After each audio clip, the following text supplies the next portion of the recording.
Welcome to this house where history unfolded. I'm your host. Today we set out to explore stories of struggle and strength from Black lives in America. Our first stop is New Orleans, Louisiana. Standing before me is the cabin where Homer Plessy was born in 1862. During slavery, my great-great-grandfather was born into a wealthy Creole family in New Orleans. Despite being the son of a white father and a black mother, he was considered black by law.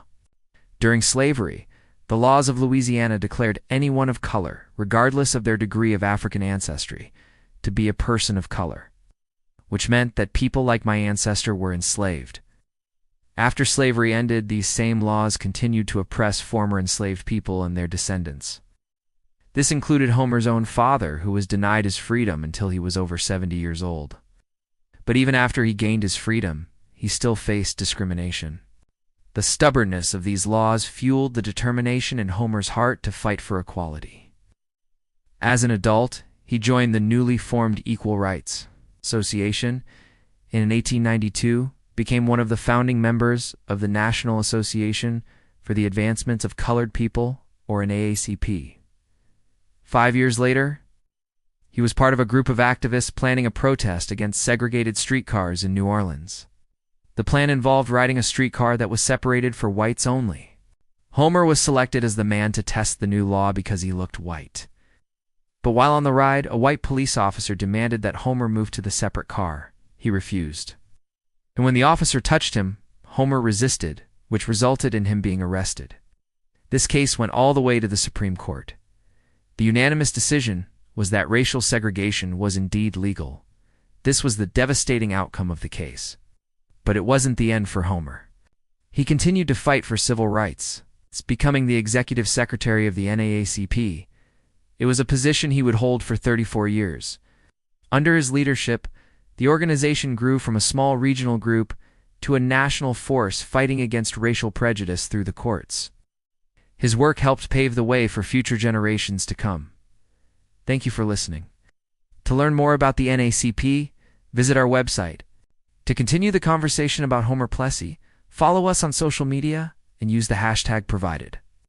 Next, we head to Mount Holly, New Jersey, to stand outside the house where activist and writer James Baldwin lived with his family. Between 1933 and 1943, growing up in poverty, Baldwin moved from the South to New York City with his family at age 14, while living in Mount Holly. He attended night school to earn his high school equivalency degree, and then went on to study at the New School in Manhattan. He had dreams of becoming a writer, but his path was not easy. At 19, he had a nervous breakdown and spent some time in a psychiatric hospital, but soon after he began writing prolifically. One of his first novels, Go Tell It on the Mountain, was semi-autobiographical and dealt with the struggles of growing up black in America. During his lifetime, Baldwin published 8 novels, 5 plays, several essays, and countless articles. Baldwin used his talent to shine a light on the harsh realities of racism and homophobia.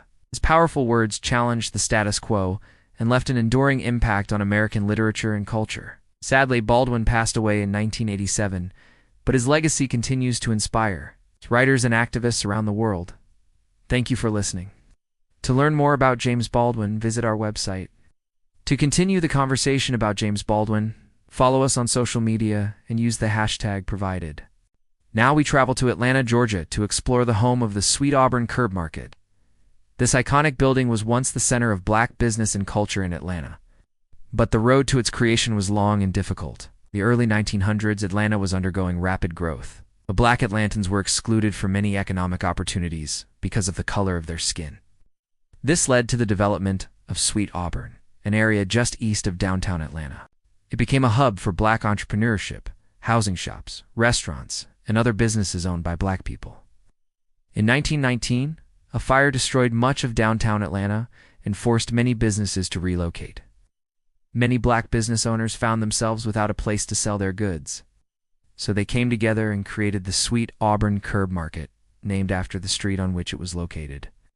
The market opened in 1921 with 24 vendors and quickly became a hub of the community.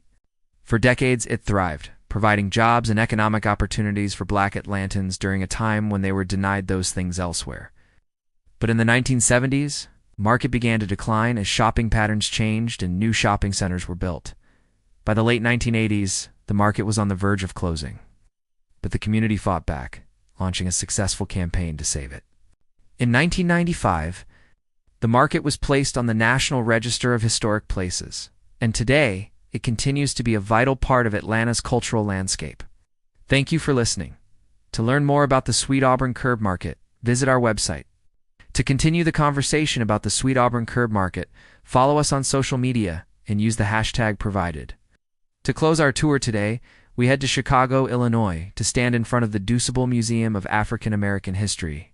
The museum was founded in 1961, making it the first museum in the world dedicated to African American history. Its creation was the brainchild of Dr. Margaret Burroughs, a local school teacher.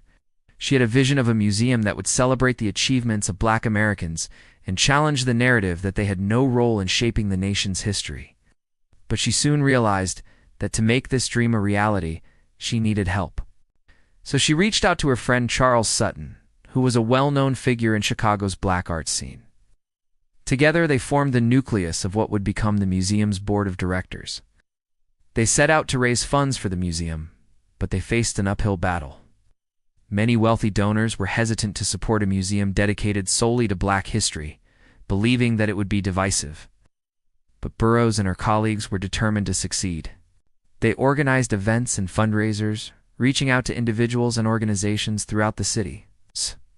Eventually, their hard work paid off, and the museum opened its doors on November 1st, 1961. The collection started small, but over the years it has grown to include thousands of artifacts, photographs, and documents. In 2008, the museum moved to a larger space in the heart of Chicago's South Side, allowing them to expand their exhibits and educational programs. Today, the museum is a vital resource for anyone seeking to learn more about African American history and culture. Thank you for listening. To learn more about the Deuceable Museum of African American History, visit our website. To continue the conversation about the Deuceable Museum of African American History, follow us on social media and use the hashtag provided. Thank you for joining us on this episode of This House. We are glad you're here exploring Black history with us. If you enjoyed this episode, be sure to check out more stories from this house and subscribe to our channel for more stories like these.